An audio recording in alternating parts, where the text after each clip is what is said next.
अस्सलाम वालेकुम gorgeous ladies, welcome back to my channel Hani की डायरी।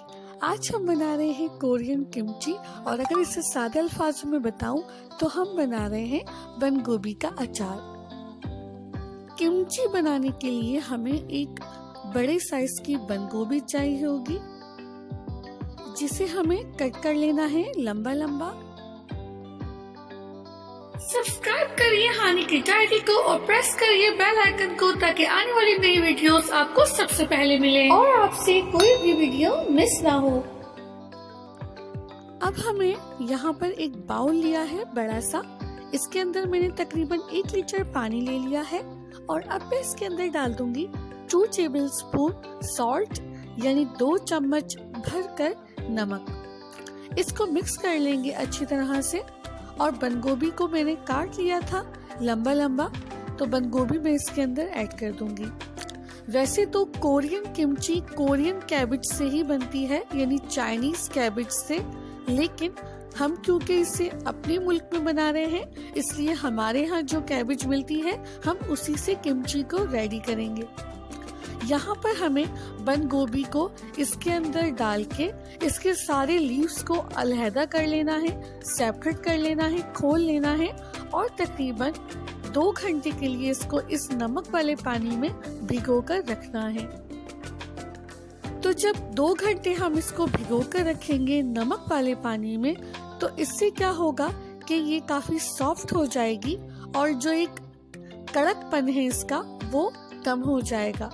तो मैंने यहाँ पर 2 घंटे भिगोया, ये काफी सॉफ्ट हो चुकी है, ये देखिए। अब हम क्या करेंगे, सारा पानी मैंने इसका निकाल दिया है। सारा पानी निकाल के फिर से नॉर्मल पानी से वॉश कर लिया था।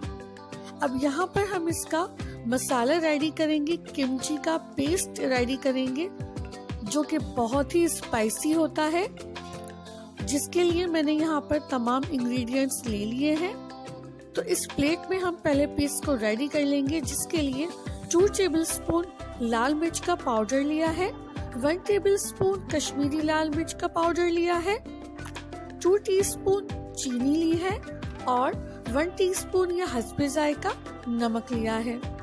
साथ ही मैंने लिया है कुटा हुआ लहसुन 2 टेबल स्पून, और सोया सॉस लेंगे 5 टेबल स्पून। अब इन तमाम चीजों को हम एक प्लेट के अंदर या किसी भी प्याली में ट्रांसफर करके इन तमाम चीजों को आपस में मिला लेंगे। कोरियन किमची बहुत ही स्पाइसी होती है और बहुत ही क्रंची होती है जब ये रेडी हो जाती है। उसके बाद भी इसको चावलों के साथ या किसी भी डिश के साथ खाइए, एज अ सैलेड या फिर एज अ चाइनीज अचार। ये बहुत ही टेस्टी होती है और काफी ज्यादा जगहों पर इसको खाया जाता है। सिर्फ कोरिया ही नहीं बल्कि और भी ममालिक में इसे पसंद किया जाता है। देखिए तो यहाँ पर किमची का पेस्ट बिल्कुल रेडी है। अब हमें क्या करना है, अब हमें ये जो हमारी देसी बंद गोभी है, क्योंकि हमारे पास चाइनीज कैबेज तो थी नहीं, इसलिए हमने हमारी देसी गोभी यानी बंद गोभी लेकर उसके अंदर ये तमाम किमची का पेस्ट डाल दिया है। और अब हम इसको अच्छी तरह से मिक्स करेंगे, जिससे जो कैबेज के लीव्स हैं, जिनको मैंने अलग अलग कर लिया था, खोल दिया था, सेपरेट कर लिया था, उसके ऊपर अच्छी तरह से कोट हो जाए सारा किमची का पेस्ट। लेप लगा लेंगे अच्छी तरह से। इसका कलर इससे भी ज्यादा डार्क हो तो भी कोई मसला नहीं, क्योंकि ये काफी लाल लाल और स्पाइसी किस्म की बनती भी है और लगनी भी चाहिए। तो यहाँ पर 80% किमची बनाने का प्रोसेस हो चुका है डन। अब हमें क्या करना है, अब हमें ये तमाम किमची इस एयर टाइट कंटेनर के अंदर ट्रांसफर कर देनी है। आपके पास जो भी कंटेनर जो कि एयर टाइट हो, उसके अंदर आप इस तरह से किमची को डाल दीजिए, ट्रांसफर कर दीजिए। हमारा जो अचार होता है उसका जो टेस्ट होता है वो स्पाइसी के साथ साथ काफी खट्टा होता है और वो बहुत सॉफ्ट होता है।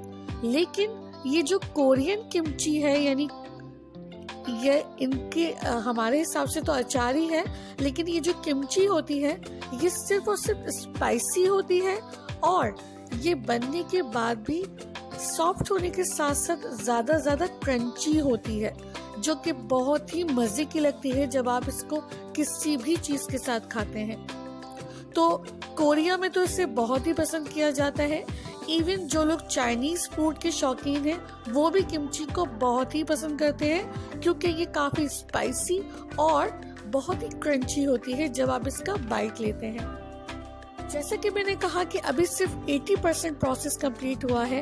अब हमें क्या करना है, इसको 1 से 2 दिन के लिए रूम टेम्परेचर पे रख देना है, स्टोर कर देना है और 1 से 2 दिन बाद हम इसको फ्रिज के अंदर रख देंगे और तभी हमारी किमची 100% रेडी होगी। तो 2 दिन तक जब आप इसे रूम टेम्परेचर पर रखते हैं उसके बाद ये रेडी हो जाती है और थोड़ी और मजीद सॉफ्ट हो जाती है।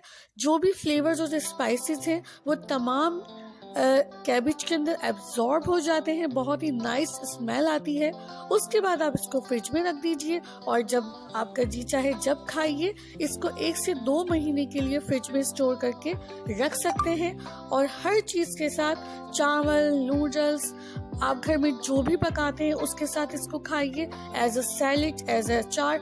ये बहुत ही टेस्टी लगती है। तो अगर आपको मेरी ये रेसिपी, ये वीडियो पसंद आई है तो प्लीज मेरे चैनल को सब्सक्राइब करिए, बेल आइकन को भी प्रेस करिए ताकि मेरी आने वाली इसी तरह की मजेदार रेसिपीज के नोटिफिकेशंस आपको मिलते रहें। वीडियो अच्छी लगे तो लाइक जरूर करिएगा। अल्लाह हाफिज।